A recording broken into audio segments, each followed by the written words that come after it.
Hello. Hello. Hello. Hello.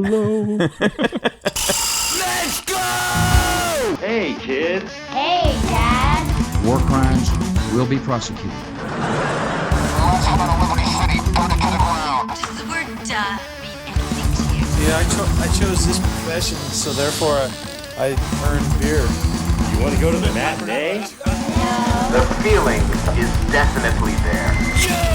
You don't know my name! It's a new morning in America. This is the old dude, Howard J. Reynolds. Step into my office. There's not going to be too many punks. Don't you stop worrying about the punk? You! That's my name! Yeah, let's go to the punk rock show. Introducing for your listening pleasure.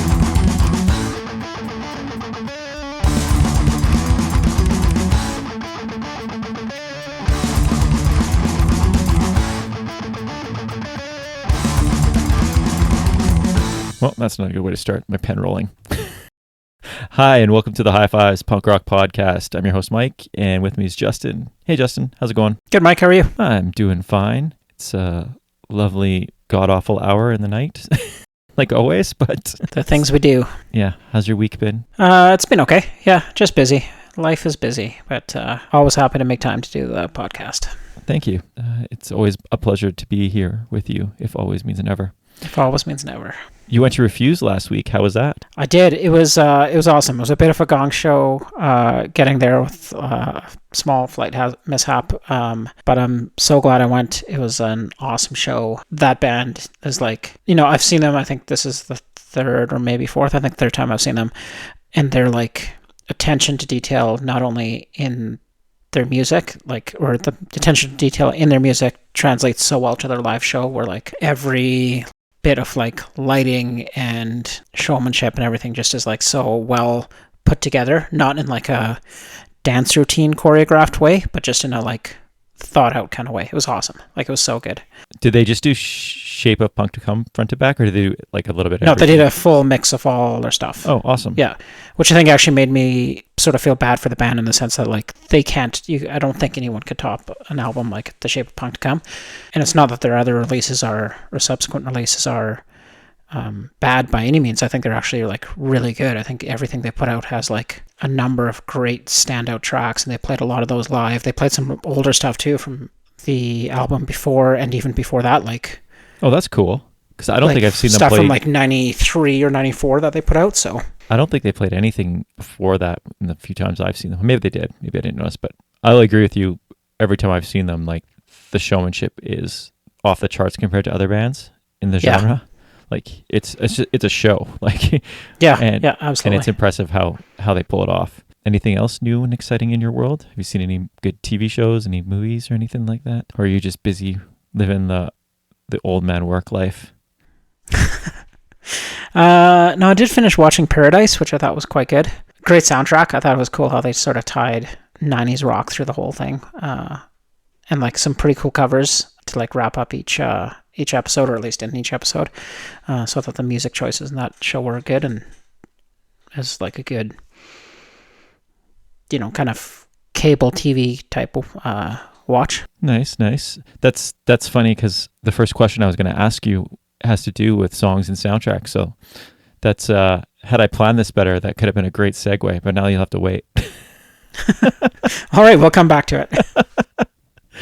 That's the kind of tight ship we run here. We don't go off schedule. There's no schedule. Justin, what's a song from a soundtrack that was made better because of how it was used in a movie? I think... Feel free to use Paradise now. There's this TV show I watched recently called Paradise. No, I think... and maybe this is sort of ties back to like formative years and like things that stick out because of, when they happen in your life. But like the Reservoir Dogs soundtrack and the Pulp Fiction soundtrack, I think like both of them have like songs that just are instantly connected to those movies, like Little Green Bag or Stuck in the Middle with You. Like, you can't play that song without me thinking about like a cop tied to a chair with his ear cut off and getting gasoline poured on him. So yeah, now we're gonna get in trouble talking about cutting up cops' ears. I'm not saying I don't think anyone should do it. It just happened in a movie. But I thought those two movies in particular, like, really, to me, set up this tone of like how important it is to have like the right soundtrack to a film or a TV show. Yeah, I'd say Tarantino does a really good job with that kind of stuff, and maybe that's the first time I noticed it too, probably. Yeah, and sort of bands or songs that I wouldn't have really listened to or checked out before, but then you sort of hear the song in the context of the movie and you're like, oh yeah, that's super cool. And even like the Urge Overkill song and stuff like that, like from Pulp Fiction, like just a great use of music to set a tone. For sure. Question number 2. What's a song that everyone likes but you can't stand? I feel like you'll have a good opinion on this one because you dislike a lot of things. I don't know if everyone likes it, but nobody really seems to have a problem with Aerosmith, and I sure as hell do. You really hate Aerosmith. I can't stand them. I think they're so over, like they are the epitome of overrated. Are they okay? Sure. Are they like amazing? Not Sure. even close. Funny enough, I always have records behind me here, and I was legitimately going to put 3 Aerosmith records there to see if you noticed, and if you got mad. Yeah, I'm kind of with you on Aerosmith. There's songs I like. Get a Grip kind of has a place in my heart, but it's like probably just because that came out when I was like in grade 6 or 7, maybe 7, and that kind of like those videos kind of stuck with me. But it The Alicia Silverstone ones? Yeah. Liv Tyler. I mean, there's Eddie Furlong. I don't know. And then other than like Sweet Emotion, and which I know you don't like that song, and like the one that's like sounds like a Led Zeppelin song. It's really Dream On. Like Dream On's a really good song because it sounds like a Led Zeppelin song. Yeah. Yeah, but I'll kind of agree with you that they're definitely overrated. Last question for you. What's a ridiculous song you love? Like this could be a funny song or just an objectively bad song. Like for me, I love We Built the City on Rock and Roll. I know it's objectively a terrible song, but I actually like it. But yeah, so what's a ridiculous song you love? There's probably a lot of them. Much like former host Nate, I have a soft spot for a little bit of the Bare Naked Ladies. What the hell's going on in Kenya? Like literally 2 songs. So let's not go too far with this. They have a couple guilty pleasures there. One of the more like off the beaten path picks. I love the song "Funky Town" by Lips Inc. It's a great song. And I wanted to find a way in the band to cover that song and play essentially like 2 drum lines simultaneously. I can never really figure out how to really make it work. Is there 2 drum? There is, hey? Yeah, there's like a whole like percussion. You need a drum ensemble. machine probably. Yeah, you'd sort of need to trigger the whole thing. It would be an ordeal. I did actually. This could have been my throwback album, but it's not because I didn't think about it until now. A handful of months ago, I like kind of went through the Lips Inc. back catalog, or at least their best off. Nothing there worth nothing. nothing like Funky Town. On those albums, there has to be more than one song. Like just maybe they weren't radio songs, because like when you pick up song like an album here, most have at least 2 or 3 good songs, but so many of them just have one good song. Nothing. Like there was and you're just nothing. Like wow. And I mean, with the internet now, it's even easier to do that kind of like searching. Every once in a while, I'll pick like a band and be like, I wonder if this band has any more good songs, and so often they don't, which is so weird. Funky Town's a great song. I think it was the number 1 song on my birthday when I was born. Was it really? Huh. I think I read that somewhere once. I don't know why. That is why we call you Funky Town Mike. That's not why you call me Funky Town Knight, but that's a whole other podcast. Save it for the OnlyFans account. It has to do with a bucket full of puke, some bagels, and Marvin the Martian. Marvin the Martian and a wild night of whiskey. I was gonna, before I jump to the question part, I was gonna tell you about a movie I saw called Freaky Tales. Have you heard about Freaky Tales? I've not. That sounds like a kid's dog movie, though. No, it's not. I'm sorry. Freaky Tales is like a new. It's almost like, it's funny that you bring up Pulp Fiction. It's sort of a similar situation, a bunch of stories that connect to each other, and it's filmed in that way that those 90s movies were, like the kind of movie you'd pick up at the video store because nothing else is in. You're like, that cover looks interesting, and then it turns out to be really good. 2 big points in it is it takes place in the late 80s in Oakland, and there's a whole big side plot with Gilman Street and like Op Ivy and stuff in it. So it was kind of neat to like, I had no inkling that was going to happen. So it was kind of cool. And Tim Armstrong makes an appearance. Wow, that's pretty cool. Yeah. So they obviously did their research, and like, I mean, it's not realistic at all because it's like people fighting Nazis and stuff, and like things like that. Anyway, it's kind of cool, worth checking out if you have not seen it, and I recommend it just for that. It's always neat to see something like that show up. Like, I was probably the only person in the theater that was like, "Oh my God, there's Gilman Street!" like when the Mighty Mighty Bosstones were in Clueless. Exactly. I was very stoked when that happened. Shout out Alicia Silverstone. Yeah, she's everywhere today. So, here's a funny... Whoa. You're still not done your questions. Oh. I just told you about a movie. But I didn't ask you my question. Oh, I see. You're the host now, I see. I'm certainly the one asking the questions. You're the captain? Or asking the question. Mike, tell me about an album that you bought solely because of the album cover that led you astray. Oh, God, there's way too many. An album cover.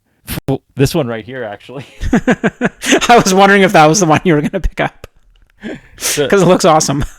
Oh, yeah. It's so... Black Sabbath, Born Again. So this album cover is fucking terrifying. And when I was a kid, my uncle had this album in his collection, and every time I picked it up, I was like, "What the fuck?" But when I was old enough to buy an album, I assumed it was going to be rad, and it's just bunk. It's one of the, I don't know. I don't like it. There's some Sabbath fans that like it, but I think it's terrible. I think it's the dude from, if I'm right, the dude from Deep Purple's the singer in it. That's a perfect example of buying something. I am sure I have a ton though, because as you know, I'm a sucker for any sort of weird album covers with like skulls, or if it looks like a thrash album, I was probably like a skateboarding werewolf. Like dude, they've made a sale. Why don't we have a skateboarding werewolf album? I think you just thought of our cover for this episode. Great question. It was funny that album was right there. Good thing I don't use those Aerosmith albums. But I've never been able to pull that off. Do you have one in your head that you know you've bought? No, I'm asking the questions. I'm not here to give answers. So just curious. So, funny enough, episode 110 is about 2010, which means we did it. All of this, we got the numbers to line up finally, and now we're done doing years. So it doesn't even matter. That's great. Well, let's end on the high. Yeah, I'm impressed that it worked out because I didn't actually plan that in my head whatsoever. So it's just a lucky coincidence. Yeah, and I don't ever listen to our own episodes, so I have no idea where we were at. No, that's fair. It'd be weird to listen to our own episodes. I can't listen to them because, like, I edit them. After I'm done editing them, I never want to hear our voices again. Yeah, that's fair. I usually do listen to our episode, which good. is also weird. Yeah, somebody's got to get those counts back up. But 2010, so that's the end of the decade, the end of our year thing. It's kind of funny. I was thinking about 2010. Like, 2000 seemed like a big deal, but 2010 didn't seem like a big deal. And if you told me it was like 2015 right now, or 2017 or 2018, I wouldn't know. I don't remember what happened in 2020. Like, it's all, well, I guess I do know what happened in 2020. There's a big thing that happened there, but you know what I mean? Like, it's just sort of blurred together now. Whereas like the year 2000 seemed like such a big like each jump. year was like a big, sort of monumental thing. Like 2010, I don't know if it's because of our age, but 2010, I was just like, it's just another year. 2010 was the Vancouver Olympics. Was it? Yeah. Oh, God. That's probably why I don't remember it. Yeah, there was definitely a blurry 6 or 7 days, or I don't even know how long we were there for.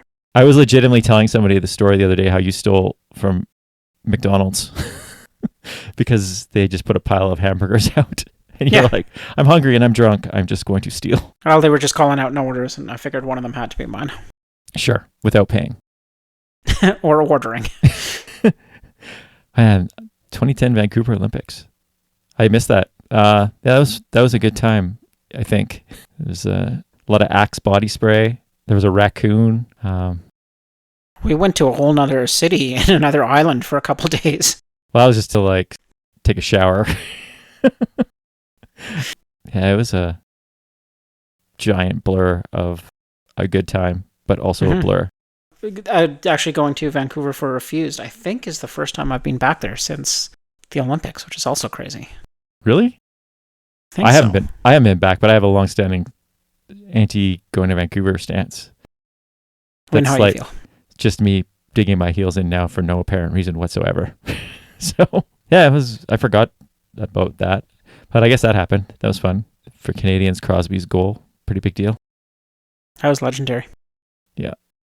What else was it? I kind of looked and saw what was going on music-wise, and it looked like pop really was dominating, like Lady Gaga, Katy Perry, Bruno Mars, Justin Bieber, that sort of thing.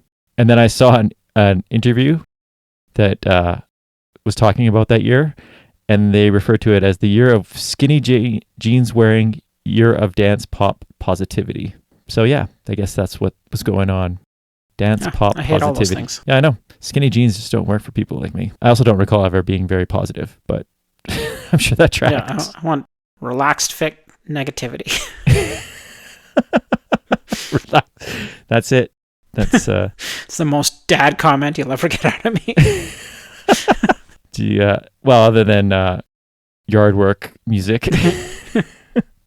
Anyway, I'm really stoked to not be doing any more years. I don't know about you, but yeah, I think it was a fun way to like sort of channel our picks, but I do look forward to the challenge of getting back into the themes. If I ever have an arc idea again, just punch me in the mouth, like straight right in the mouth or in the nose or something. Blood me up like Andrew WK. I just it's a bad idea. Like there's an album cover that sets an expectation and delivers on it. Yeah, that's true. That does set it up. That's a good one. So Justin, what have you been listening to? I assume stuff with dance pop positivity? Nothing but. I have been listening to a few new things. First is Dead Bars' latest release. All Dead Bars Go to Heaven. So good. It's really good, yeah. It made me realize that, like, I think I've forgotten about this band for almost a decade, because the last thing I remember them putting out, I'm like, oh, they just put out that EP not that long ago, and I'm like, oh, that came out in 2014. That's funny, because I also picked Dead Bars as an album I was listening to, and I said almost the exact same thing. I assumed this band was just gone or broken up or something. Yeah, I don't know how I sort of missed everything that they did in between, but yeah, really liking the latest album. It's like sort of exactly, I guess, what I would expect, like, yeah, where it left off, and like sort of picks up, like... I thought there was like a drastic change in how they sounded. Like they got way better, like more structured or something. Yeah, I think it's making me like want to really go back and listen to a lot of their stuff, because I also like... They're a little bit, I think, like more, like a little bit rougher than I remember them being. I thought of, like, for some reason, I thought of sort of had them in my head being like Banner Pilot-ish. But I think they're a little bit more like orcore than that. So, yeah, I don't know. I thought I was surprised how catchy it was, and like the time off, I think did them well, because they seemed to be much tighter and less sloppy. But if you think they sounded like Banner, I could be thinking something totally different too. Who knows? I guess when you take like what did you say? It was like 5 or 6 years off, or more? Yeah, like I don't know how long it was between releases, but yeah, like they I like what they're putting out with their latest album. So great pick, Justin. The other one was another band that I think I liked a couple of their releases, and then again, just they sort of fell off for me, and that's Debt Neglector, who I really like. I really like because of the name. I think that's such a great name for a band. And they just put out the album, what is it called? Kinda Rips, which is also a pretty good name for an album.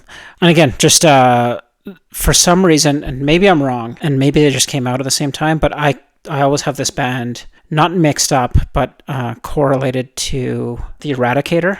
And maybe it's because their names almost sound sort of similar, or I just sort of grabbed both those albums at the same time. I think they might have came out about the same time, and they might have both played Fest at the same time. Yeah, like that would, I think, from a timeline probably track.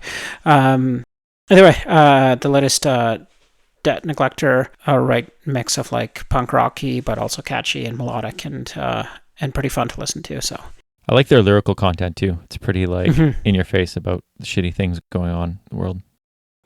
Yeah, and yeah, for sure, like good political messaging too. So, and then the last thing that has come across my playlists is a band from Montreal called The Last Mile, who just put out an album called Holding On to Hope, hardcore-ish, melodic-ish hardcore from Montreal, and I think it was recorded out in Vancouver by the guy from Daggermouth. Oh, that's interesting. Yeah, I think he produced the album. I could be wrong about that. But yeah, like pretty good, like polished sound to it. Not like over the top, but you know, it's got like a good professional finish to it, but still like you know, good energy and a little bit of rawness to it. So you know, the like's kind of like a good mix of like backup gang vocals and some pretty good breakdowns. Doesn't mind a little bit of screaminess. I'd give this one a listen. Yeah, I've been meaning to check it out. I really like their last album, and I have this one queued up. I just haven't had a chance to listen to it other than the single. The single was excellent. I'm a big fan of that band. Lots, like you said, just great melodic punk that's like almost throwback to 90s punk, but like a little bit heavier. Yeah. Maybe. Very Quebec. Did you have a throwback one, or are you a three? Were you at 3 this time? I was at 3. I was going to throw back to... I didn't really give the whole album a listen to, but Celebrity Skin by Hole. Oh, nice. I like that album. The song, yeah, and the song in particular. I think it's a song, right? That's a single. Malibu is, I think, the single. Maybe Celebrity Skin. Yeah, I think it's Malibu. I think it's the first. Celebrity Skin's the album title. I think Malibu is the single. Yeah, maybe it is Malibu is the single.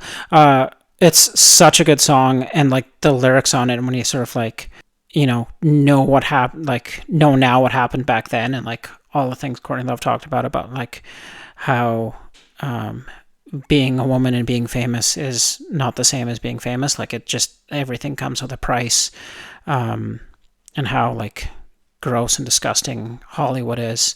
Yeah, I thought it was like, I guess maybe I never really paid enough attention to the lyrics, but like was listening the other day and like really hit, and I'm like, wow, this is like pretty prophetic about what actually happened in the whole it's Me Too movement and all the horrible things that people have had to go through. It's sort of funny because I think Hole gets shit on predominantly because she was Kurt's wife, and like, and then her persona off, like her off stage life, like showing up trashed to shows and things like that, and like being brash and like not afraid to say what she wants. So I think she rubbed a lot of people the wrong way. But Hole's a really good band. Like the first, or not the first Hole album, but the like Live Through This is like front to back amazing. This Celebrity Skin is a really good album. Like she's really talented and she's a great singer. And yeah, I think it gets kind of lost in that all that other stuff. It's not really fair, maybe. And going back with our lenses, I think is maybe that's a good one to go back to and look at and be like, oh, what was she going through? Like, yeah, maybe everyone shouldn't have been judging her. Maybe it wasn't great that people were like, oh, you killed your husband, or you were a junkie. You shouldn't have been a parent. Like, yeah, like I think she had a lot of really good things to say that nobody, like you said, like nobody really gave her the time of day, and she was always overshadowed by her husband. Yeah, and then they would be like, oh, well then Billy Corgan wrote your albums and stuff like that. Like, fuck that noise. Like, yeah, I'm sure most big bands get help writing stuff too. So it's just, I think you're right. I think some of it is that she was a female in a shitty industry, being a female. Yeah. Okay, so the albums I was listening to, I did also pick that Dead Bars album. And like you said, just shocking that it had been so long since something had came out. And I can't believe how good it is. It's like been on steady play for me. Another one is Matty Grace's album Cheap Shame. Do you know Matty Grace at all? I don't. She was in a band called Cluttered out of Halifax before. I've been a big fan of. I really liked the Cluttered album, and then everything Matty Grace has done since. I really like. Cheap Shame is sort of like an amalgamation of all that stuff put together in like a much more focused album. So it's pop punk with like 70s punk rawness, a little bit of power pop in there. Great lyrics. 100% recommend checking it out if you like that sort of punk. Question society and what's going on in the world, and through the eyes of a person that was transgendered, I think too. Maybe gives it a little extra meaning.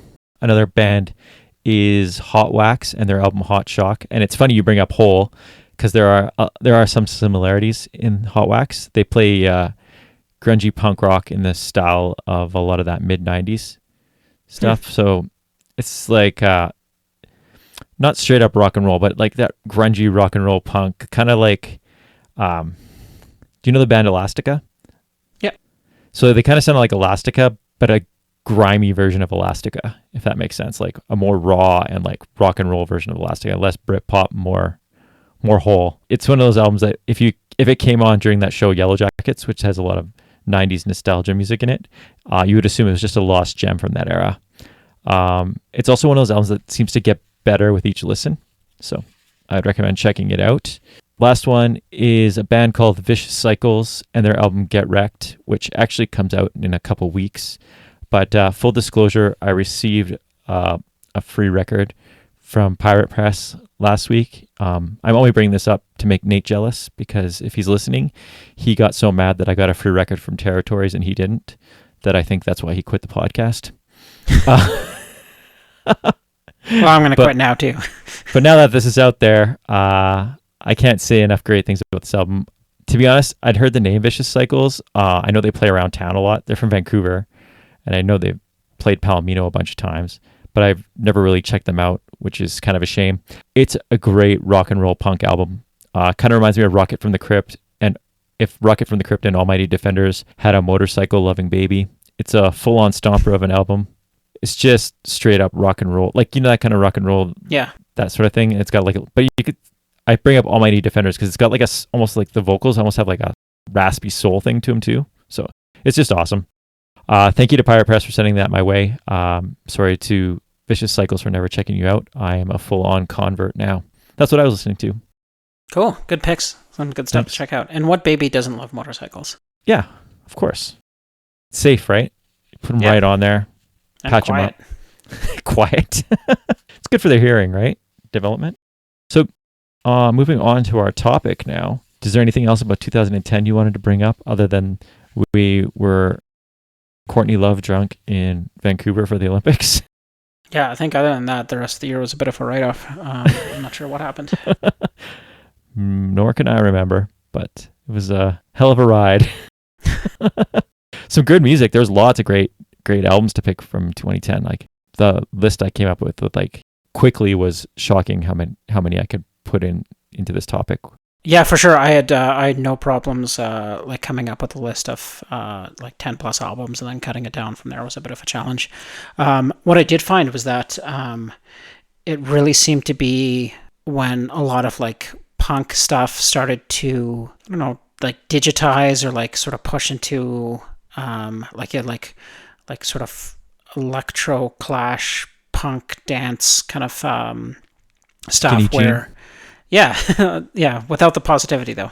But yeah, like a lot of like things like I think this was Fucked Up had their first or second album out in 2010, but like that sort of like That's a band I don't get that everyone loves. People people love that band. I don't get it, and it's not a knock on it. I just don't get it. But people love that band. Yeah, I think I'd probably tend to agree with you on that. And it just like, again, it's like it was just like a different sound where bands were like still very much bands that toured and put on live shows, but like a ton of like keyboard synthy things and like more digital. Yeah, I wonder if like sort of digital interfaces. I wonder if it's like the popularity of bands like the Killers and Phoenix and stuff that kind of brought back that 80s synth stuff. And then even in pop music and stuff, it was very like I brought up Lady Gaga. Lady Gaga is very Madonna-esque, right? Yeah. To some extent. And there's lots of like dancey pop and like, did the Robin album come out here? Or was that later? It would have been right around that time, yeah. Yeah. But, so like things like that were like, there was a little bit of crossover. And I felt like, and maybe it's just the age we were, I felt like it was okay to like that kind of stuff a little bit too in our circles. So maybe, and there was like not really, well, not pop music at all. But something that was almost a little bit more like it wasn't as niche as a lot of the other stuff we listened to. That's a good point. Yeah. And I think that's just like that. I think maybe, and we've discussed this kind of as the years have gone by, the access you had to music because of the internet also made things like that. Like people being like, I'll just buy one, like I like that dancey song, I'll buy that one track, or I'll listen to it on YouTube, or I don't know if Apple Music or Spotify were around yet. Probably not, but definitely iTunes. So. Definitely buying songs on iTunes was, yeah. So good point. That being said, I don't think I picked anything along those lines. Did you? No, not at all. So we were just stuck in our bubble of I probably went more deep into my bubble of liking pigeonholing myself into certain types of punk rock. But yeah, there will be no surprises on my list except for maybe my first one. We'll say. And with that, what's your first pick, Justin? Holy crap! Did you hear that segue? That was Nate Lewitt-esque. What's your first pick, Justin? You were on it. I gave you the opening and you slid right in. You threw me a pitch there and it was easy. It's a home run. Yeah. My first pick, Mike, for the year 2010 is a band from Stavanger, Norway, who, interestingly enough, not in 2010, but in 2013, their bass player was voted the sexiest man in Norway, which I imagine is quite a feat. There's a lot of like tall, beautiful Norwegian people, so good for him. This isn't the Norway OnlyFans podcast, Justin. But is it not? Sorry, I thought I hit record on the other one. It's trying to kill two birds with one stone. The band is, I think I'm pronouncing it right. I might not be in at this point. It's been 15 years and I don't really care. The band is Kvelertak, and the album is Kvelertak. I think the K is silent, as most no, I didn't know that. Scandinavian Ks are. I don't know if it's Kvelertak or Kvelertak. Anyways, this is the debut album from this fivesome. I think it's a 5-piece band out of Norway. It's amazing that Sweden can pump out so much music, and you don't really hear a lot of the bands from a little bit, like quite a bit less from Denmark, and even less so from Norway. What about all those Norway black metal bands? The church burning kind. Yeah, like for sure. Like there's Norwegian death metal, but aside, like these guys won like a Norwegian Grammy, whatever. Like I can't remember what the equivalent of that is.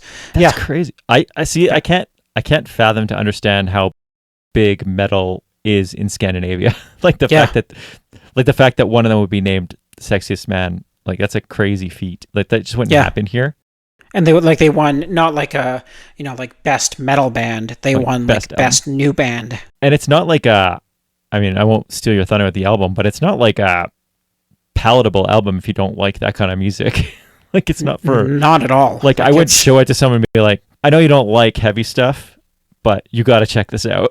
Yeah. So I came across this band because I was living in Sweden at the time that, like in 2010 when this album came out, and my friend, Cool Mike, who's like you but a whole lot cooler, that hurts, told me about them, and he's like, oh, they're this band's actually playing, like they're playing at like some like bar down the street from where we lived, and he managed to convince like our whole like class to go. So there was, I don't know, like 20 odd people from like all over, like different parts of Europe and different parts of North America, most of whom, like, there's one guy that we were friends with that played in like he was from Bogota, and he played in like an industrial band who were quite big. Like he's got music videos, and they show like they were sort of like a mini Colombian version of Rammstein, but they played like full like pyrotechnics shows and stuff like that. So he was super into this band,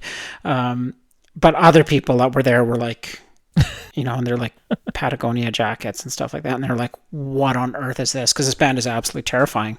They're like super heavy and screamy, and on top of that they sing only in Norwegian, so even if you could make out the lyrics, you have no idea what they're actually saying. And for them to first time I heard them was the live show, and then went back and checked out the album that had just come out, and absolutely love it. It is so well done, and for an album to like transcend like language and still hit just as hard, I think is pretty impressive. I do think that's really impressive. It's like and it's not a great thing, but I generally find it hard to like music that's not in English. For the most part, obviously there's always exceptions and stuff like that, but specifically punk or metal, I find very difficult if it's not in English. Mm-hmm. And never has it crossed my mind with this band at all. Like they're so tight and it's so intense and so good. Yeah, that doesn't even matter. Also, I vividly remember you telling me, like, I think at the time we were probably keeping in touch via Messenger or something like that. And Yeah. you told me right away to get this, and I did. And it's awesome. And the artwork's fantastic. I love their artwork. Yeah, it's done by one of the guys from Baroness. Does all their artwork. That makes sense because Baroness's artwork is very similar. Yeah. Yeah. So this was. I think you and I did see them too at in Austin a couple years later. Did we? I think you did actually. Now that you say that, we did see him. Yeah, I think we did. Yeah. Again, man, what a lost couple of years. Booze is bad for you. Sometimes. I don't remember that. But I do kind of, now that you say it, I remember you and me seeing them. Yeah. I think we saw them like they're like, maybe like, again, they were like similar to, we talked about Municipal Waste. It was the same festival, maybe a different day. And again, we saw these guys in the middle of the afternoon, I think. Yeah. Yeah. I don't think any of our friends came with us. Yeah. I don't think they've ever played, like they haven't played up here or anything like that, at least not that I know of. But they are awesome, and this album is so good. Which song did you go with? I went with the song Bloodtorst. Oh, yes. Great song. It's got one of those O's with a line through it. Yes. So I don't know what that actually does to the language. It's crazy Vikings. Obviously, you can't speak Norwegian.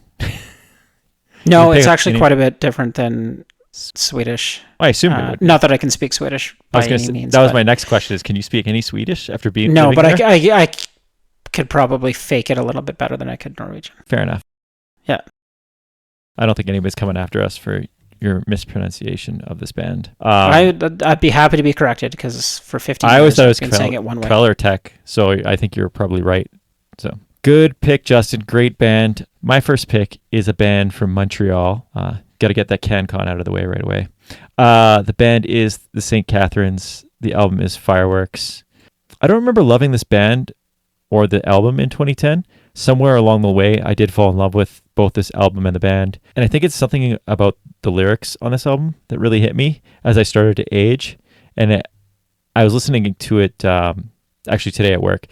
And I just thought about it a little bit more, and I'm like, man, these lyrics really hit hard. It must be an aging thing. A lot of the songs are becoming aware of what touring and being a band does to you, especially in a sometimes thankless genre, I would say. Like, you put in all this work, and you're going to be cool for so long, and then once you're not cool kind of thing, and you're never really going to make it. I mean, there are bands that make it, quote unquote, but making it's not the same as making it as like a pop artist or something like that. Yeah, for sure. Yeah. And this is their follow-up to their Fat Records album, which I think when they signed to Fat is almost like the Against Me thing too. Like people were like, oh, you're going to make it big. And then it didn't, I don't think it did as well, or it did marginally well, but it wasn't like the game changer that people think it is, I guess. Was this Union out on Union Records or Stomp? I believe this is on Union. It's not Fat though, but it could have been Fat in the States. Like, you know, there's some of those things that were like, some of those they still pick up the distribution. Yeah.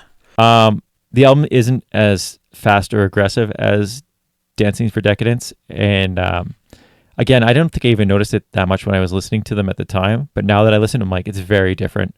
It's a lot of mid-tempo rock that grows on you rather than fast melodic punk. Some of the songs that stood out was a song called No Friends. Lyric-wise, it really stood out for me because it's about not going to shows or bars anymore and how your friends kind of there's a group of friends that start disappearing from your life if you stop doing that. Like, I'm not saying like your close friends, but there's definitely like, I remember like those like show friends. Yeah, like all the people I saw at shows or record stores or bars. After I stopped doing that, it's not like they were calling me to be like, hey, you want to grab a coffee? It's like a different life. Also, there's a mention about watching hockey alone, which is something I like to do. I know it's weird, but I still like to do it alone.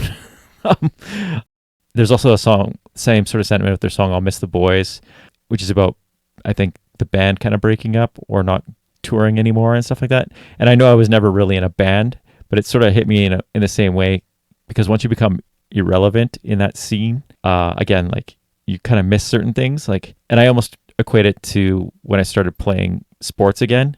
And now that I've quit for the most part, like the thing I miss isn't like playing at 10:30 or 11 o'clock at night, or like winning the games. I do kind of just miss like laughing in the locker room with people that I'm like maybe not great friends with, and I wouldn't be friends with outside of hockey or soccer. But like you just have that like There's like a common bond and interest. Yeah. Camaraderie. Yeah. Yeah, it's like I don't know, that song just kind of hits for that. And then there's a song about after parties and how they're not all they're cracked up to be. They also have a song called So Long and Thanks for Nothing. And as I was writing this, I was wondering if it was a jab at Fat Records, or maybe it was just a jab at the whole idea of that releasing that album didn't really make them anything. Yeah. And then it was easy to say like, well, you didn't make it on the radio, so that's it. Of note, there's a sneaky Joey Cape appearance on one of the tracks called Maggie and Dave. But the song I went with is one of my favorite closing tracks on an album ever, and it's called Reinventing Ron Hextall, I Don't Want to Say Goodbye. I don't know, do you listen to this band a lot or not really? Or is it one that skipped your I think I skipped it and sort of missed it and have sort of gone back and listened to it in passing, but probably never gave it its due. So hearing you talk about it actually really makes me want to go back and listen to it. Yeah, I think you actually would like, I think you'd like the Fat one a lot, but I think lyrically you would like this one too. Also, Hugo is really involved, I think, in the Montreal music scene still. I'm 99% sure he's one of the big people behind Pooza Fest and whatnot. So yeah, they'll check out. Montreal's got such a great music scene, and they have for like decades and decades. Yeah, it's interesting. We had I'm not going to try to say her name. Amali. Yeah. And on here, and she was just talking about how Quebec is so different than the rest of Canada for that. Like, I feel like they never really like cared about the trends of it. It's just stayed what they liked. Like Calgary, for what it's worth, and it is getting better because there's more people here now, but Calgary is very trendy when it comes to music. Like if punk music's trendy, then there'll be a lot of punk bands that show up. If like indie electro music's trendy, then there'll be that, and that's what's pushed. Or if folky's trendy, that's pushed. Or like I feel like Calgary's always been that way. Like just follows like a wave of what's popular. And probably most places like that, but I feel like Quebec is just like, hey man, a lot of us like skate punk. We never stopped liking skate punk. So yeah. Why would I pretend to like want to sound like Modest Mouse now? I like sounding like the Fat Records bands. Yeah. I feel like it's a more collaborative scene too, where like bands that are like, oh yeah, we love the way that band sounds and they like us, let's go on the road together and let's put on a couple shows together and we'll bring in like these guys as well, and like let's just all do this together, and like we'll have you on our show, or you come on our podcast, or we'll go on yours, and like just a lot more like supporting each other versus like trying to climb over each other to get. Yeah, there might be like I don't know a ton about that, but probably I know that Angry Agency used to say how great it was to play there. Did you guys make it to Montreal? No, we barely made it out of Alberta. And we certainly barely didn't make it out of Ontario. I can remember. Yeah, no, I never did make it out to Montreal. I thought for some reason I would have loved to. Yeah, I've never actually been to Montreal. That's a bucket list of mine. And I guess now that we should probably be traveling in Canada more, maybe I'll make more of an effort to go to Montreal. It is a great city. It's a lot of fun. All right, let's finish up these first picks. All right, for the first picks for the year 2010, I went with the Norwegian band Kvelertak off the album Kvelertak, and the song is Bloodtorst. Sainte Catherines, the Sainte Catherines, Fireworks, Reinventing Ron Hextall, I Don't Want to Say Goodbye.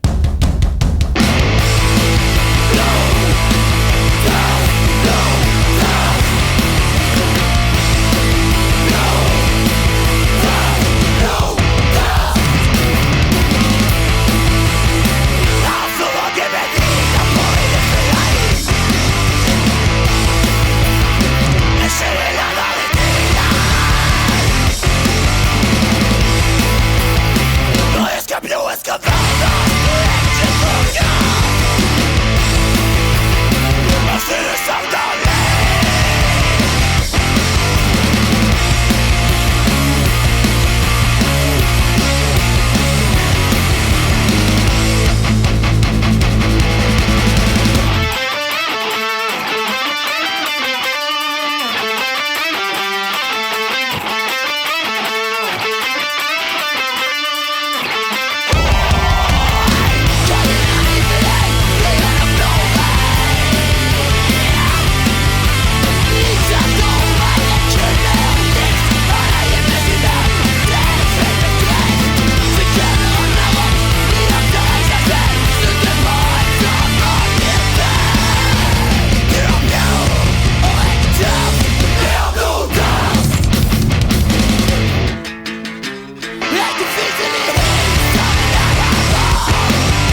made up names in him.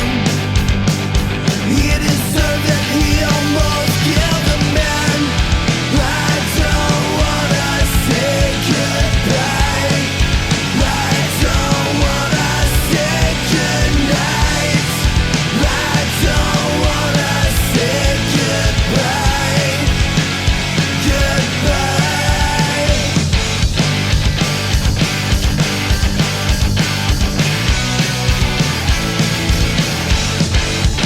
Just send the letters to my house. I read them when I feel alone. I don't wanna go to the show. Leaving for me is like breaking bones. There's no one but Jake, Crack and iPhone. I don't know them, but I'll check my iPod. There's no one but Dan and the coast. I wanna stop if I can go back on the road. I feel really old, inside at 26. The shaking only starts when you start drinking. Just a small line, it's been so long, my friend. But lazy folks don't do extraordinary things. I don't wanna say goodbye. I don't wanna say goodnight. I don't wanna say goodbye. Goodbye. I don't wanna say goodbye. I don't wanna say goodnight. I don't wanna say goodbye. Goodbye.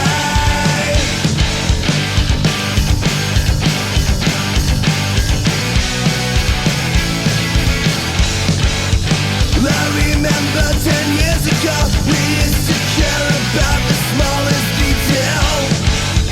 The way she looked when she said hey.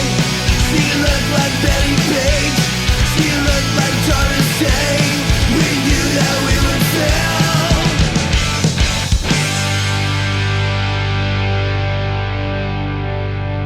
All right, we are back with our second picks of the year 2010. And Mike, I'm going to just switch my order around a little bit to complement your first pick and what you said about like really impactful and meaningful lyrics, or at least ones that are like in the most genuine way, direct from the heart. And the singer slash songwriter slash everything really in this band, the person that puts it all together, I think he is the epitome of all the things that are in your head and in your heart, pouring them out onto a sheet of paper and putting them to music and letting them just come out in song on the album. This is the second album from the band.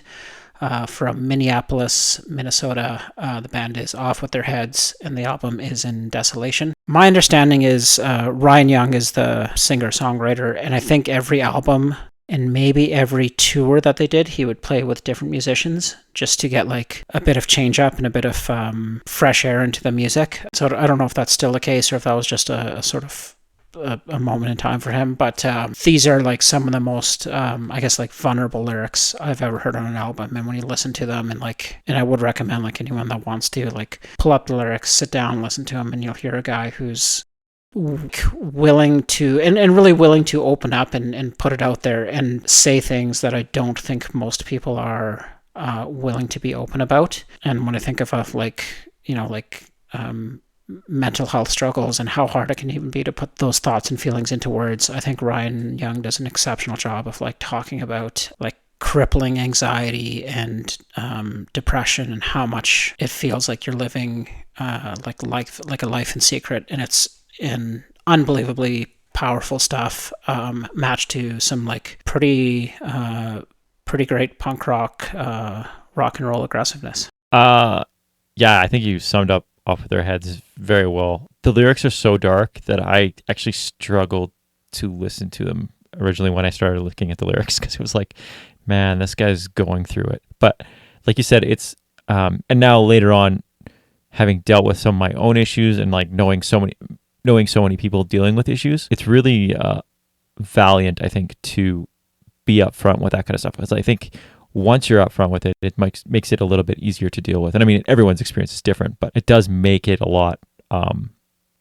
When you see somebody talk about it, things like that, it does open the window for you to talk about it or think about it a little bit too. Or maybe if you're not going through something, to understand that somebody is going through something that they can explain why it is so shitty feeling. Yeah. Also, the music is great too. The music is actually phenomenal, but I really did when I first heard Off Their Heads, I really struggled with. I was like, man, this guy is like... Yeah, it's hard to listen to. And I think part of it, and you touched on this too, is it's hard to listen to because he has taken incredibly like complex personal things and made them easier to understand, I think, from a perspective standpoint, even if you're not going through that yourself. I think he paints a pretty clear picture of what it means to really struggle. And I think it makes it very like relatable in a lot of different ways. Mm-hmm. So the song I picked, it's a few cuts into the album, but the song is Clear the Air, and it's maybe the saddest song I've ever heard. Saddest song you've ever heard? It might be. It's no Funky Town. It is not Funky Town. Great pick, Justin. Great pick. My next pick, not depressing at all. Yeah, try to lighten up the mood a little bit. The band is Blacklist Royals, and the album is an Semper Libre. Is that how you say that? Like, do you know? We're really testing your Latin here. I nailed Latin. My Norwegian test earlier, so I can honestly say I've never taken any Latin courses. I can barely speak English. Gaslight Anthem kind of opened my ears to sort of and it's a lame term, but a working person's punk rock, if that makes sense. Does that make sense to you? Yeah, absolutely. There's like this I don't know, honesty to it. And I feel like Blacklist Royals fall into that category. It's maybe a little bit more rock and roll than punk, but also lots of punk elements. Like there's elements of Rancid's writing style and Bouncing Souls. Sorry, Justin. Maybe even a little bit of Face to Face or Social Distortion. And then they've got that cliche Bruce Springsteen element of like songs about cars and working and driving and maybe it's even like the organ and string instruments. The album art's a classic car. They have a song called like Love in the Backseat, and they have that folky closer, Church Bells Are Ringing. They kind of also remind me of do you know the Canadian band Saint Elvia Cartel? Yeah. They kind of have elements of that too. Maybe a little less like, I don't know if they were ska or if they were like, but less poppy, more Americana, but still same sort of idea. I just really love this album when it came out. It just hit the right spot.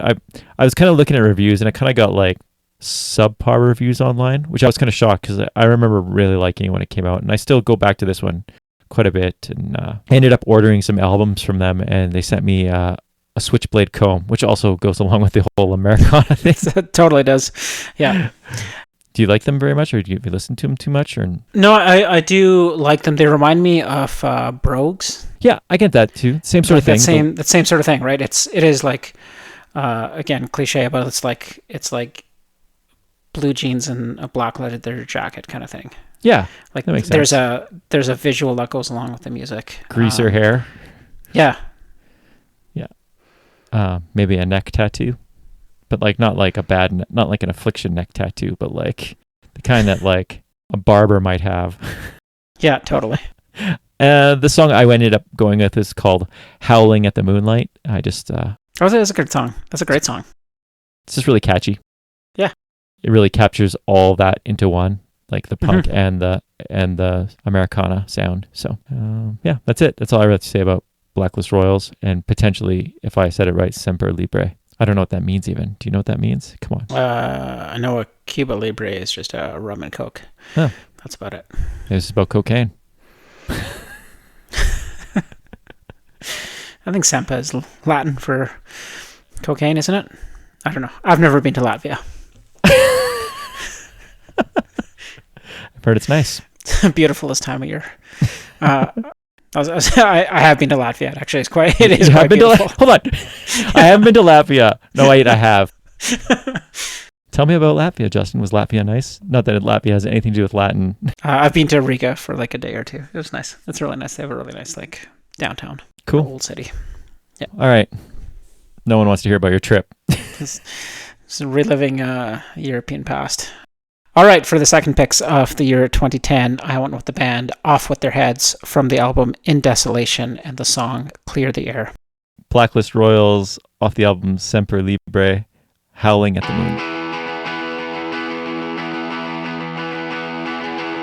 I wanted to tell you, I wanted to share some important details that you're unaware of. I want you to listen, I want you to care. I'll choke to death if I don't clear the air. It's not a secret that I obsess, and then I get angry, and then I get stressed. And you can't imagine, and you can't compare. You've no frame of reference, and then you get scared. I'm doing my best to help make you see that it's not your fault when I beg and I plead. It's much easier just to go back to sleep, but we gotta find a place to start because I'm falling apart.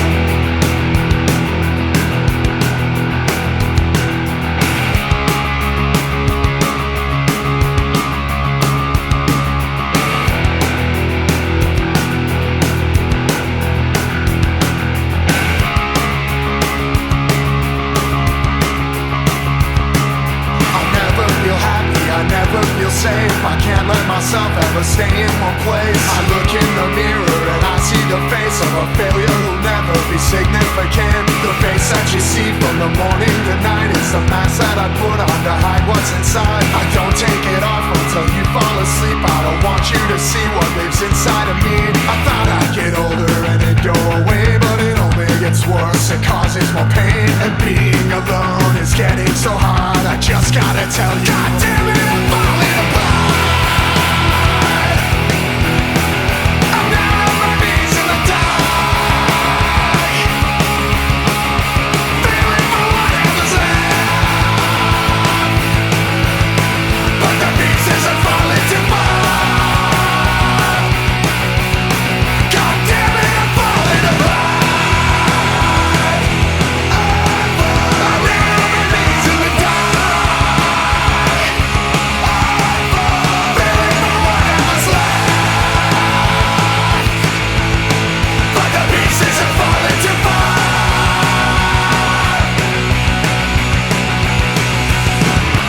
Don't leave yet, I haven't gotten to the part that explains it all. Don't leave yet, I need somebody there to catch me before I fall.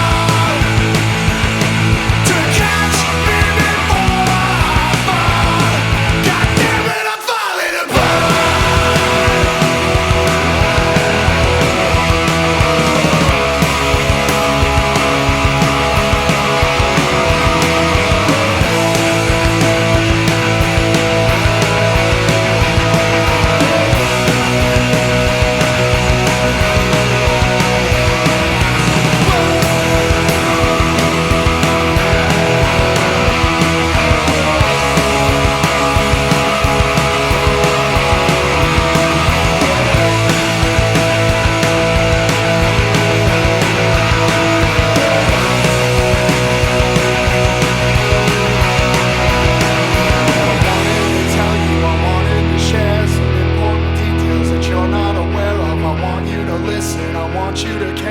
I'll choke to death if I don't clear the air right now.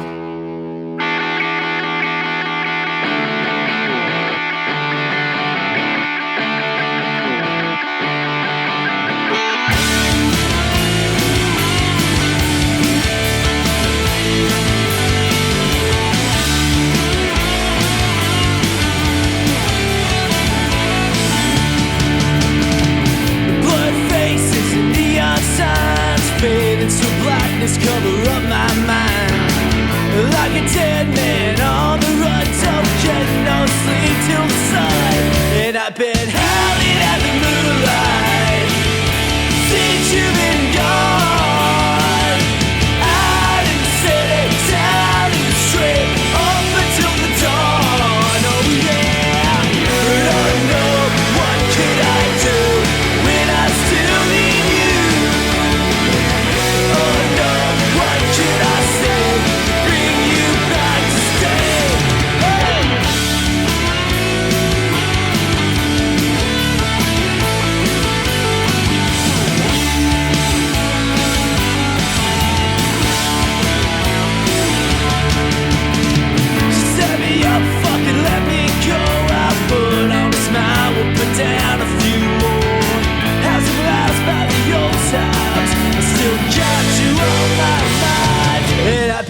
All right, we are back and moving on to our third picks for the year 2010.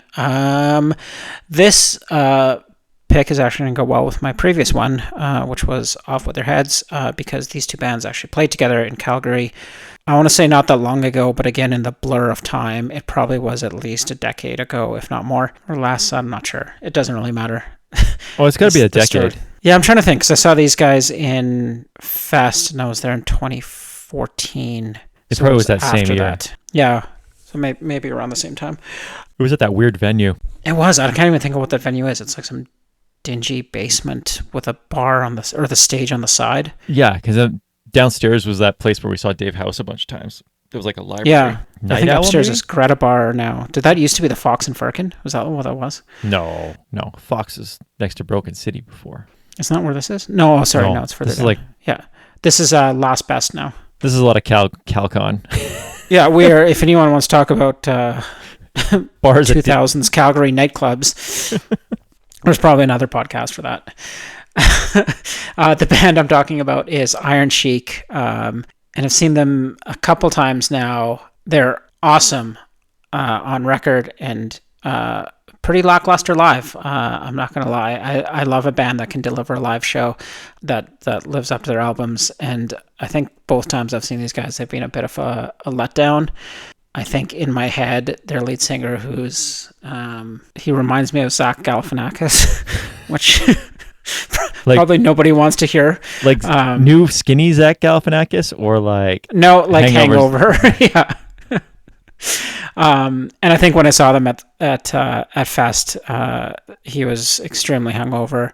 And then when we saw them in Calgary, I don't know, who knows? Maybe it's an off night. Maybe they've put together some great shows. But I felt like they were off. I will say that like they were tight, so it wasn't like they sounded like they did on record, but there was like, if you told me they were just playing a tape and they were just going through the motions, that's what it felt like when we watched them. And it could, like you said, that could just be an off night. Yeah, because on record, and even I agree with Off With Their Heads were not great that night either. They weren't great. Like, it actually was like the first. I don't know what was wrong with the drummer, or I shouldn't say what was wrong with him. We all know what's wrong with drummers. He played everything so fast. Like, it was like he was just like, all right, 23 minutes, let's do this. 74 songs, let's go. Yeah, well, for all we know, it could have been a shitty promoter. They could have not wanted to be here. Maybe they had a shitty night. Maybe they had a shitty ride into town. Who knows? Yeah. Anyways, I'm not here to talk about how off the band was, or off with their heads they were. Boom. Stupid. I'm here to talk about how great this album is. The album is Not Like This. This might be the best band to ever come out of Long Island, New York, just because I can't think of any others off the top of my head. No, that's not true at all. There's so many good bands to come out of Long Island. Long Island is like the entire scene. This is a big family tree of bands. They come out of Latterman, and then there's like them and Wax Phantom and so many bands. Yeah, RVIVR and a whole bunch. Yeah, there are so many good bands to come out of that Long Island scene. Yeah, this album came out in September on Dead Broke Records. I think they had a couple EPs that came out before that, but I think this is their first full length. It's their first full length. I think they are the EP, yeah. That EP, which is like basically the demos for this. Yeah, that's right. Yeah. But they kind of released stuff pretty prolific after for a bit there. So it's kind of gets lost in my head. And there was like some splits and stuff in there too. So who knows? Yeah, again, like just from that tree that they're all split from, like there's so many like crossovers and stuff like that. So the song I went with is I Always Never Said That, which has a couple of my favorite lyrics. One of which is, I can't remember exactly how it starts, but the lyric is something around painting these walls with my brains, and I'm like, that's incredibly dark but somewhat hilarious.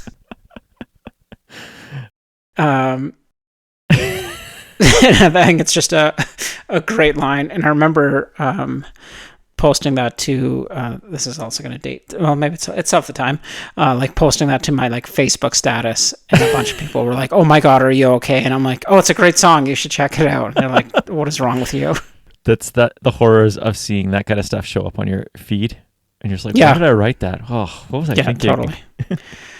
But I think that actually like speaks a little bit to this album, because it's like weirdly super poppy in parts, but also like really dark, and a lot of the lyrics are like about how being in your 20s and going nowhere, and like sort of always being stuck in a rut of probably, like dead-end jobs and wanting to be in a band, but not making any money and not really having a go of it, and friends come in and friends come out, and like just, that sort of tailspin of your mid to late 20s. When you don't know, you think you should have life figured out, and it seems like nothing's really working out. I think this band really kind of this album really kind of hits on that theme really well, and just mixes, like, it's a great mix of hooks and great melody and vocal harmonies, and just things that make it really fun to sing along to. I would agree. Like that's what's great about them, is like lyrically it's dealing with some pretty crazy stuff, and like talking about like how shitty it is going to work and stuff like that, and growing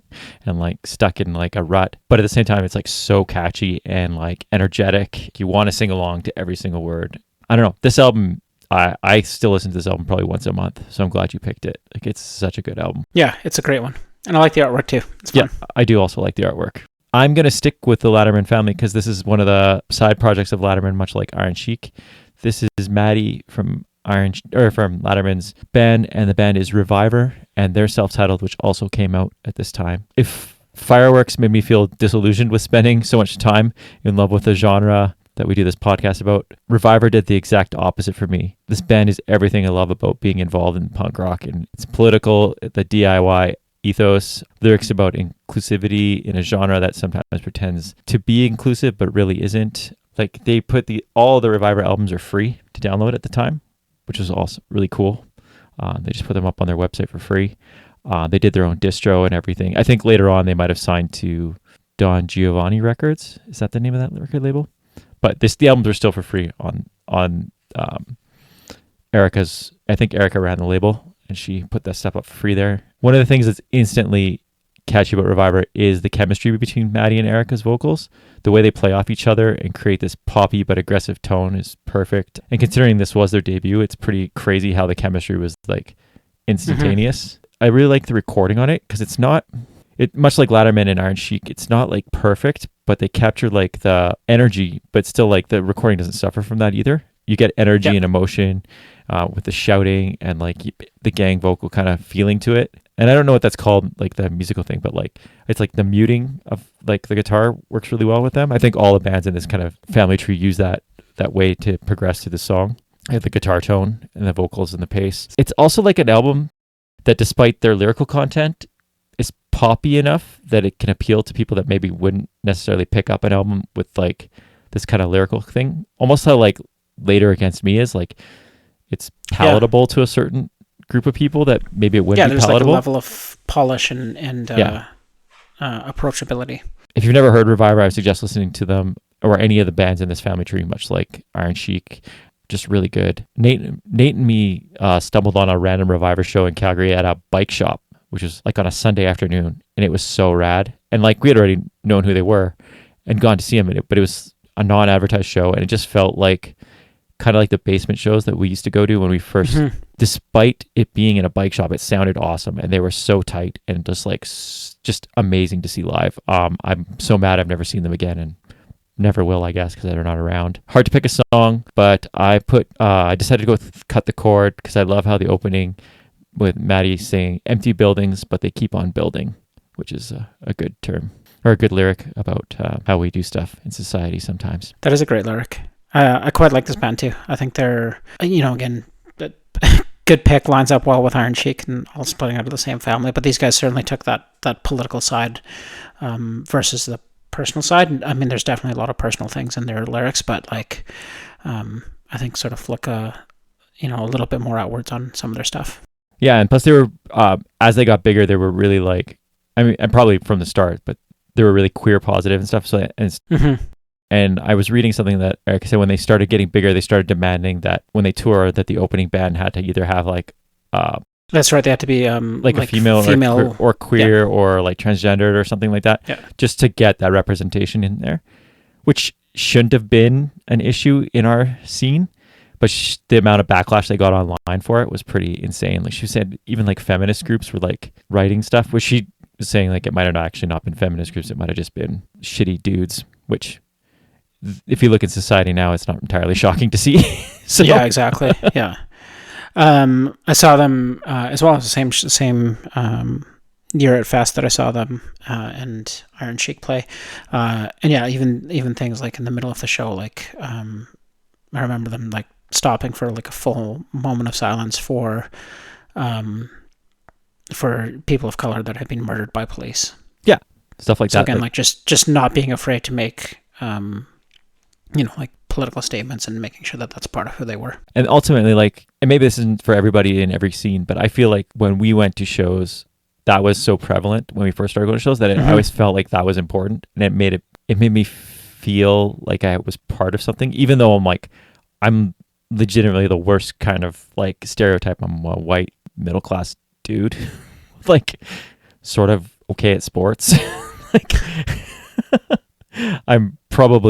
I could easily be part of the problem, but it made me feel like I shouldn't be part of the problem, but I could be part of the solution and stuff like that. And I felt like when you hear bands like RVIVR still carrying that torch and stuff like that, it makes you want to be part of it again.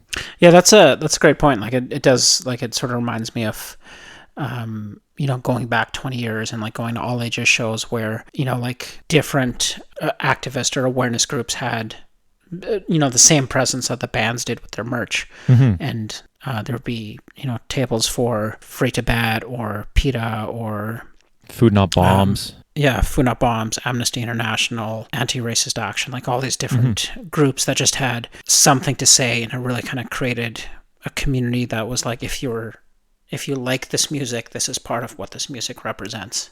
Yeah, and I don't know, I think there's a large chunk of that got lost as time went on and as the genre became more popular. But I still think at the heart, a lot of the bands still have that kind of ethos and awareness.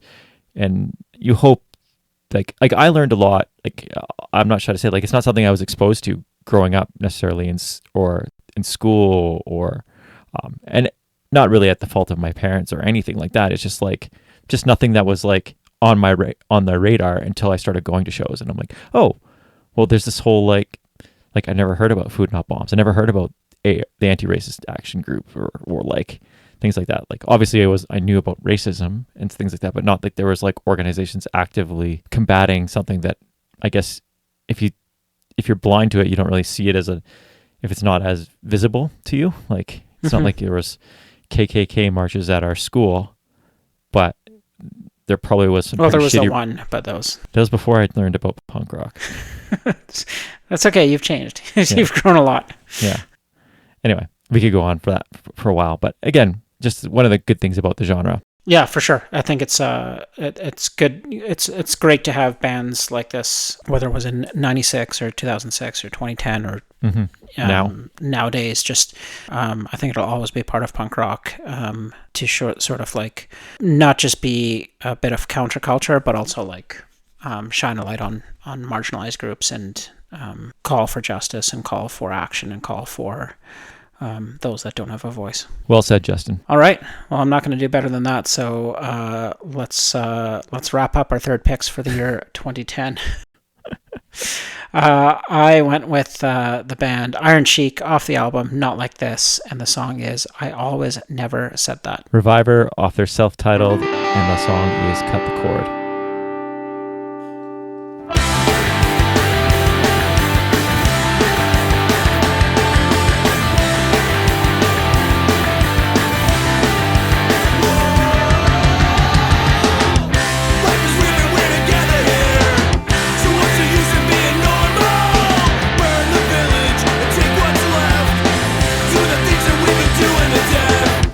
Taking things too seriously, that's a motherfucking time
All right, we are back. Fourth picks for the year 2010. I'm going to go to what is now just known as the Seaboard, or perhaps the American Seaboard. No, that was the Gulf of America. That was always we're just abandoning the Eastern Seaboard because there's no Western Seaboard. And we're going after... It's just American, the American Ocean. That's right, the American Ocean. We should copyright that now. Yeah, should actually. I'm just going to make... Yeah, no, I'm not. That's horrible. All right, keep going. Band is out of Richmond, Virginia, which I think is in like the general DC area. And that sort of aligns with their political leanings. This is the third studio album. It was released on Fat Records in October of 2010. Band is Smoker Fire, and the album is The Speakeasy. I don't know a ton about this band. I hadn't listened to a lot of their previous stuff, so this one kind of came in new to me at the time, and it's been on like semi-regular rotation with me over the last like several years. I think I do like the political messaging. A lot of it is like, you know, it's 15 years ago now, and a lot of the messaging still rings true about like, where is the level of trust, where's the integrity in the media, where's like the accountability for the people that get voted into power, and our, you know, kind of duty to each other as citizens and people in the world. A lot of, or I shouldn't say it, but there's a couple songs about war, and just like it managed to capture really the things that were happening in 2010, but probably still rings true in would ring true in 94 or rings true today. So a bit of like timeless, you know, political messaging here, kind of like we talked about in the last segment. So musically, I think Smoker Fire on this album like kind of hit like a really nice sweet spot of like melodic punk, not a ton of edge to it, but definitely like a bit of anger, not in a screamy sort of way, but in more of a like a bit of edge to the music. And I really like the way the vocals came together on this. I think their singer has, I think, like a bit of a unique voice, just in the way that he sings. And I think on this one, it just kind of works really well for the time in the band. I think that's something that separates them from a lot of bands is the distinct voice, and it works so well like for them. Yeah, for sure. And I think they sort of just managed to kind of hit like a really good stride where this doesn't sound like an album that is from a specific period of time. It just kind of fits all over. I haven't listened to this in a long time. I'll have to go back and listen to it. But now that you're talking about it, I do recall the lyrical content making a lot of sense at the time. And seeing how things are right now, it probably does ring pretty true again. I have to check them out. What song did you end up going with? So the song I went with on this one that's a great question. Sleepwalking. Sleepwalking. Yeah, Sleepwalking was the song I went with on this one. I'm going to open up with some more CanCon. The band is a band from Winnipeg called the Paperbacks. I've talked about the Paperbacks a little bit on the podcast before, but as a refresher, they formed out of the breakup of the Bonaducci's, and Paperback continues with Doug's storytelling, lyrics, and distinct style, where the Bonaducci's kind of get lumped into pop, punk, and emo at the time, even though they weren't really an emo band. They were more of a power pop band. The Paperbacks get lumped more into an indie rock band, I think, or I think it has to do with the storytelling and less of a punk edge to it, more of a maybe even like weaker than edge. I mean, that might be stereotyping Winnipeg bands, but I feel like the Paperbacks still have a lot of those elements that made the Bonaducci's so endearing. No pun intended, because I think it was the album was put out on Endearing Records. Maybe not. One of their albums was endearing. So one of the crazy things about this album, Lit From Within, is that it's a double album, which is a lot for like a independent release. Definitely in 2010 when digital was coming out, like putting out a double album is hard to do. It was a lot for Guns N' Roses in 91, but yeah. I remember Coop telling me that they were doing this and he was going to play on something, and I was like, man, that's a bold attempt. Like, so many bands have failed putting out a double album. Like, there's some bands can't put out like 12 songs. They could probably cut it down to 7 or 8. Somehow it doesn't feel long or clunky. There's no gimmicky songs on it, and it just works. I'm astonished that it works as a full double album that you can listen to front to back. Billy Joel should be out there taking notes. Yes, Billy Joel. Well, Billy Joel can put a double album of greatest hits. That's a big difference. I don't think he can. Let's not get into that. It's a different podcast. It's this podcast, just not for right now. Yeah, that's a WhatsApp chat. For the record, Billy Joel could put out a best of double hits album and has. The Paperbacks albums are albums I go back to a lot, just as like when fall hits. I don't know if it's the lyrics, but it always just feels like a cold weather album. Maybe it's the Winnipeg moodiness you can feel in the lyrics. I think that's just a Winnipeg thing. They're good at writing lyrics. I don't think they ever did anything after this. Like, I don't even know if they toured after. It's almost like Doug put this album out and then it was like, wow, that was a lot of work. I'm done. So maybe it was too much. Maybe this was the proper goodbye to the whole story of the band. I did learn that the Bonaducci's are now reformed and putting out a new album. And Doug is putting out a brand new solo album. So there is, I guess, something going on with the chunks of this band. As for a song, there's, like I said, it's 32 tracks and every one is really good. The lyrics are like really in depth in the way that Craig Finn writes or John K. Sampson, like those kind of lyrics, like when you're like, it's a story more. Like so very storytelling. Yeah. I decided to go with Patron Saint of Atheists because I like the lyric. I was made smaller in the vast expanses of land and the dogma of countless hardcore bands. That too was decimated as my disappointment grew, their calls for revolution always being undermined by their sexist words, their slurs, and their lies. Which, I mean, we talked about this a little bit with RVIVR. It's something you see every day with bands getting called out nowadays for like shitty things they do. Mm-hmm. Sidebar, like Brand New, for example. Yeah. Who are fucking touring again, which is insane to me. Like, I can't believe that they were just like, yeah, well, it's enough times passed, we'll tour. And then people are just like, yeah, I'll pay the money to go see them because they don't care. I always find that weird in this genre, that people don't care about stuff like that, even though many of the bands or sort do. of who gets the pass and who doesn't. And yeah, I'll get off my high horse because I talked a lot about that during the RVIVR thing.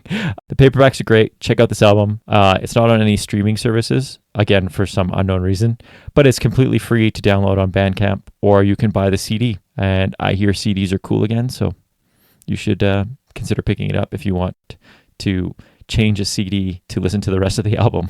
Awesome. Great reason to check it out. And maybe it is something about like the endless dark winters of Winnipeg that just make you write better lyrics and tell a story in ways that maybe people from other cities can't. Yeah, I don't think you're feeling the same sort of dread in California.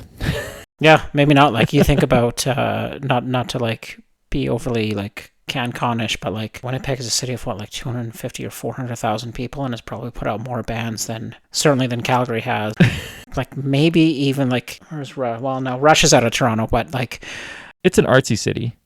Yeah. There's that. It would be interesting to actually put. There's no way they put out more than Ontario. There's no way they put out more than Toronto. No, not more than Ontario, but I would bet Winnipeg has outsold Vancouver. Are you just going with Guess Who and Randy Bachman? Get to the taking care of business part.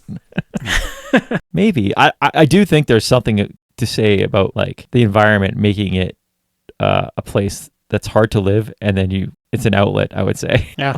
And again, maybe specifically in our genre, these bands all kind of come out of a certain scene, and I think a lot of them took it to heart and played off each other. Like you see a band like Propaganda and they're writing smart, intelligent songs. We have to write smart, intelligent songs. Or you see like John Kay or Doug. Yeah, for sure. It's the bands that you roll with. Yeah. If you haven't checked them out, check them out, and please don't go see Brand New, Justin. Good words of wisdom, and good pick for song number 4. I went with the band Smoker Fire off the album The Speakeasy, and the song is Sleepwalking. Paperbacks, Lit From Within, and the song is Patron Saint of Atheists.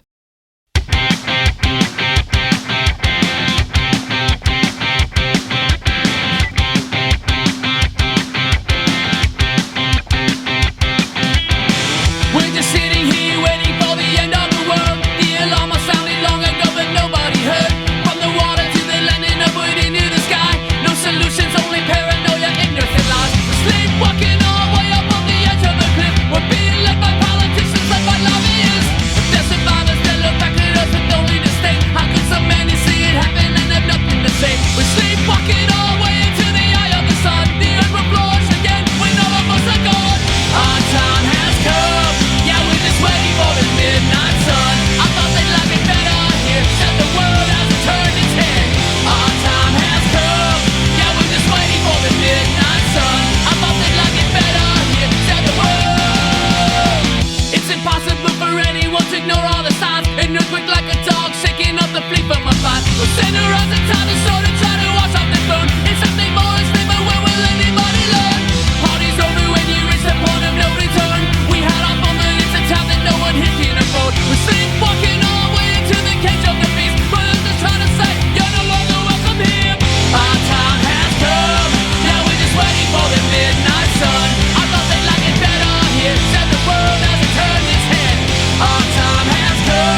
to hell. As I grew, all the fallacies instilled in me, will they change too? Steadfastly rejected everything that can't be proved. I needed it to spit, to scream, to bruise. Yeah.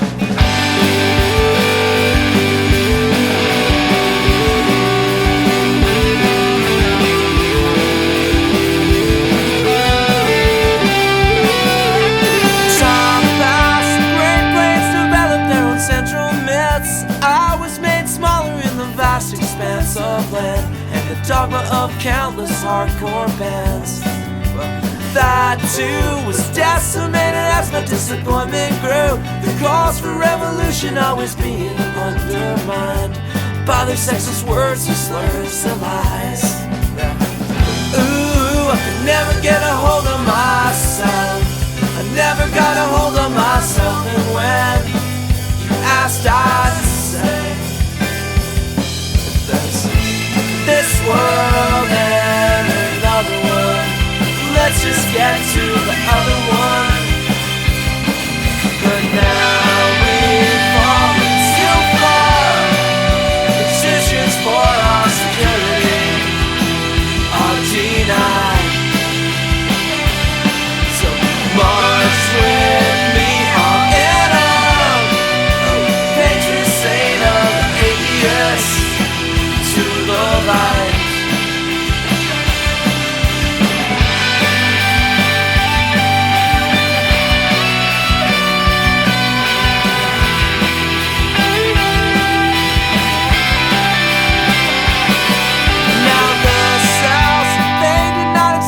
Rise up, rebel, then leave my body twisted, but I will fight on, still eased by the gentle looks you offer me. In your bracelets, clattering as you lay out some medicine. You provide the antidote to both heaven and hell, a life that's worthy in and of itself. Ooh, I could never get a hold of myself. I never got a hold of myself, and when you asked, I'd say there's this world and another one. Let's just get to the other one. But now we've fallen too far. Petitions for our security are denied. So march with me on in on. Patron saint of the atheists to the light. Standing at these barricades, and knowing that all symbols fade, but what they symbolize is something altogether different, something altogether different. Now we've fallen too far. Our petitions for our security are denied. So march with me on in on, oh, patron saint of atheists to the light. Now we've fallen too far. The petitions for our security are denied. So march with me on in on, patron saint of atheists to the light.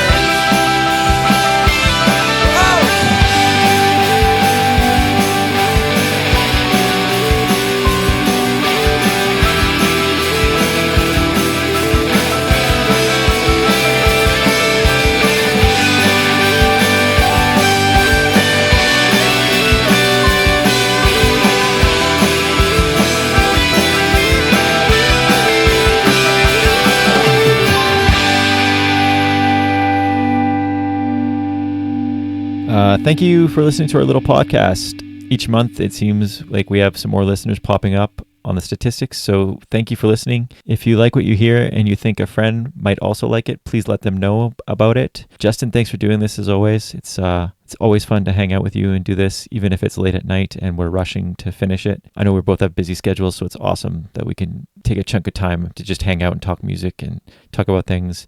Thanks to the WhatsApp group for all the great conversations, music suggestions, and random thoughts about Canadian TV shows like Shoresy, which I still don't really get how anybody from outside of Canada could ever understand that show and like it. But kudos to you, Australia. If you want to join our WhatsApp group, send us a message and I'll get you in there. Be prepared to make a spreadsheet. Thanks to everyone for all the nice words and comments about episodes. Check us out on Instagram at High Fives Podcast. If you're listening to this, I'm sure you found us on one of the streaming services. If you do listen on there, maybe leave us a review or a comment. I think it makes us popular, and that's what this is all about. It certainly makes us cool. I'm really just worried about being popular. I'm sick of my mom just thinking I'm cool. I at least need to be cooler than Cool Mike. No hope. No, he's in Portland now. Remember that this is the last of the year's episodes. If you have an idea for a High Fives topic, let us know, and we will see if it works for us. I make no promises because I'm a jerk and control things too much. I don't even let Justin pick what we're going to talk about. But I also don't like to think too much, so if you come up with a good idea, I'll probably steal it. Anyway, that's all. Thanks again for listening. And again, thanks, Justin, for doing this with me. I'm assuming you have nothing to say. You don't like saying thank you to anyone. Never do, Mike, but I always appreciate the opportunity to. I like to give you the chance. Yeah. I have no one to thank, aside from myself, for being here. Well, someone's got to thank you. Yeah, what's your last pick? All right, fifth and final pick from the year 2010. This is the one of no surprise whatsoever for anyone that knows me, because I will pick this band in 2010, and if we kept going, I would pick them in 2012 and 2014 and 2017 and 2019 and 2023, and basically... This is legitimately one of the reasons we had to stop the year thing. Yeah, exactly, because it'll just become the Menzingers podcast. So I know I picked their EP on the last episode. I did not pick their first full length because I think there was other things in 06 and 07 that just maybe caught my ear a little bit more, but unapologetically going with the Menzingers for 2010 and the second full-length album, which is Chamberlain Waits, which was released on Red Scare Industries in April of 2010. This to me is like, along with their previous EP, like really like it cements the band, and especially their first... it's this album, and then On the Impossible Past and Rented World, which to me were like I've never been to Philly, and certainly not to Scranton. You've never been? This album, yeah, who it's no hasn't? Latvia. This album genuinely makes me wish I grew up in emerging all ages scene. Basically, at this time in my life. It makes me want to play basement shows. It makes me want to go to house parties. It makes me want to be, I'm assuming someone on the band, like they're a handful of years or a couple of years, or maybe the same age as we are now. But sort of like this album is like a little bit of like aging out of the punk scene, or at least the all ages scene, and like getting into bar shows and stuff like that, and house parties and that kind of stuff. And just like the idea of what it is like to be in like semi-small town Pennsylvania, much like the way like the Wonder Years really paint a picture of the places they're from. Mm-hmm. This album just hits on so many notes. I was going to go with the song Timetables because I love the line, "We argued over which Bad Religion album was better. I said No Control or Suffer." I think that's such a, like, just to work that into a song is so good. I ended up going with Deep Sleep. Also, I like the way the song starts. I like the sort of the drum intro to it. But most importantly, it's the lyric, "You drank Jack and I drank anything that's free." And I'm like, that's such a great lyric. Like that, nothing embodies being like 24, 25 years old and partying with your friends, some of whom have jobs and some who don't, and and everyone just being in this like weird cross of life, than the idea of someone who has a job can actually buy a bottle of whatever, and someone who doesn't just drinks whatever's left over. Very accurate. Yeah. You touched on a bunch of good things about the Menzingers. I think, yeah, you're right. This is where they hit their stride. Like, even more so than the EP, they hit their stride of what they were going to become. I think as a band, and and I never really thought about this until you said it. Each album of theirs is almost like growing up a little bit. You see them growing up, like to the point where you're like, oh yeah, I guess you're not playing, you're getting married now. Like you're no longer playing Gross Basement. You're playing or you got jobs, or you're like succeeding kind of, or you're freaking out about what's going on in the world now instead of like what's going on in your little world. It's interesting to think of them as a band because they put out consistently good albums, so you actually see the progression. I always find it also interesting that they tweak their sound just a little bit on each album, but not enough to be like, oh, they're doing something different. Like, but when you go back and listen, you're like, oh, this is like quite a bit different than the last album. But it was like a maturity in a way that's like not offensive to fans of their old music. I think until maybe the last album was like the first time where people were like, they might have lost it a little bit. Yeah, and that was also like, that was 4 years in a pandemic between albums. But I think if you lined up some of it was true against this album, you'd be like, this can't possibly be the same band. Yeah. But you can see a very like clear progression from this through Impossible Past all the way to like Hello Exile. Mm-hmm.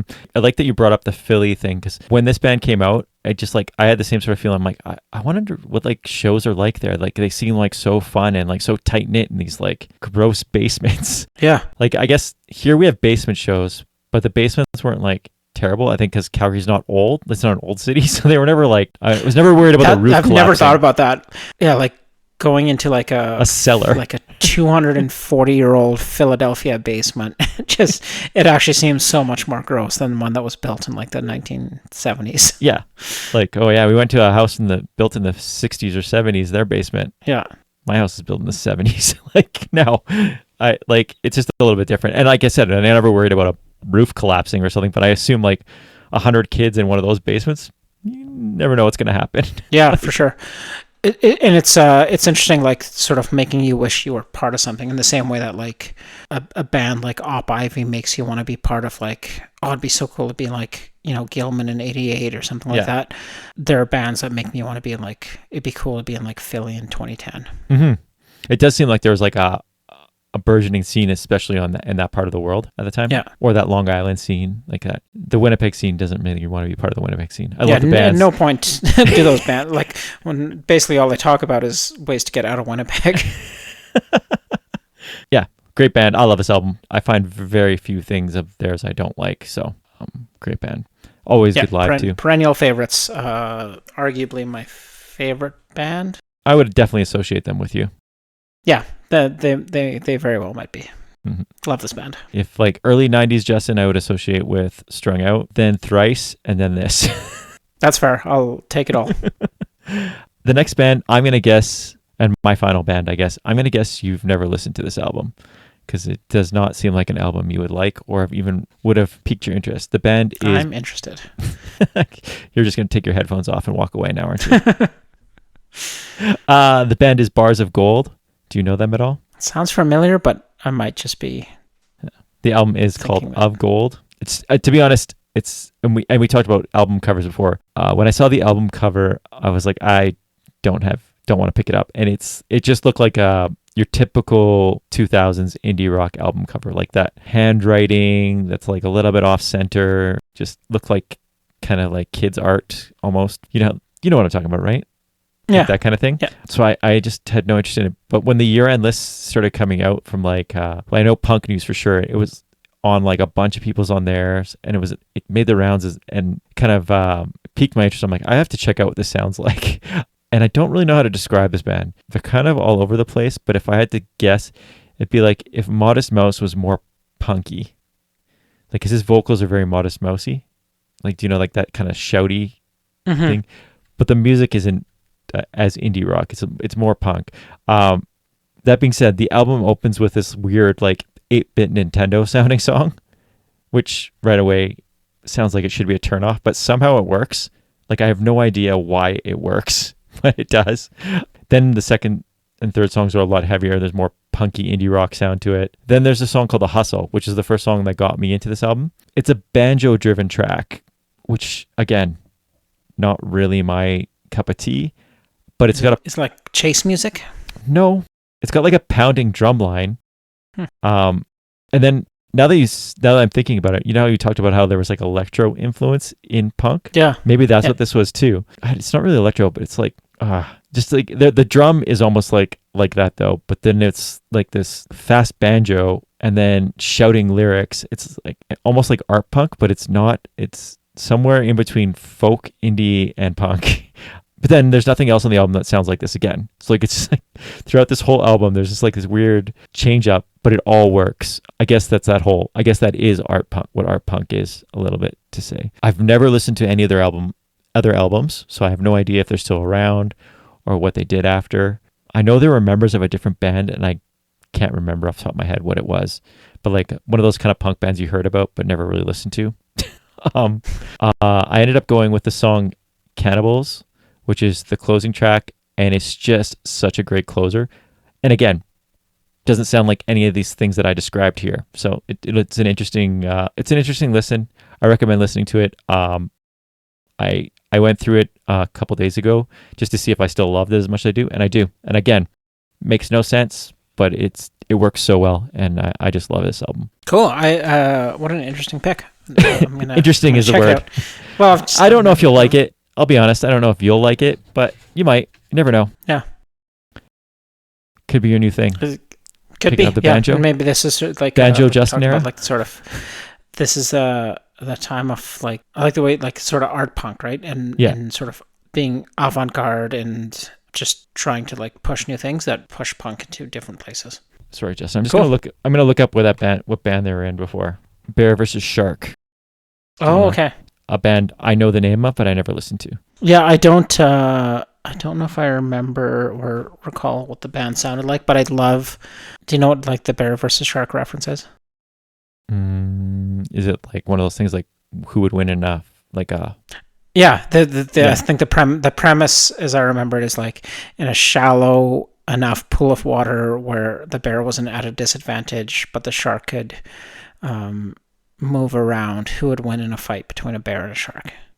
And the one you pick or your rationale is supposed to have like some sort of psychological indication, as to how you think about things or whatever. Interesting. Maybe that'll be our next question. We'll bring a psychologist. I think we all know that the bear is twisted by design. The shark represents suburban teenage wasteland blues. Can we get a spreadsheet? WhatsApp group, get a spreadsheet going. That's it. I don't think you have anything else to say, do you, about 2010 as we wrap this up? I don't. It was a great year. Go Canada. And we made it to a proper episode number. That's all that really mattered. Yeah, all lined up. Finally lined it back up. All right, with the final picks from the year 2010, I went with my favorite band, the Menzingers, off the album Chamberlain Waits, and the song is Deep Sleep. I went with the song Cannibals from the band Bars of Gold and their album Of Gold. Thanks for listening to the High Fives Punk Rock Podcast. Stay cool and be excellent to each other.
Son of a working man,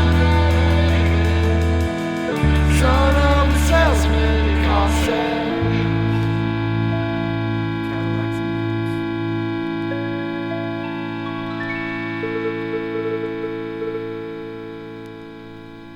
Let's get the hot mic moments out.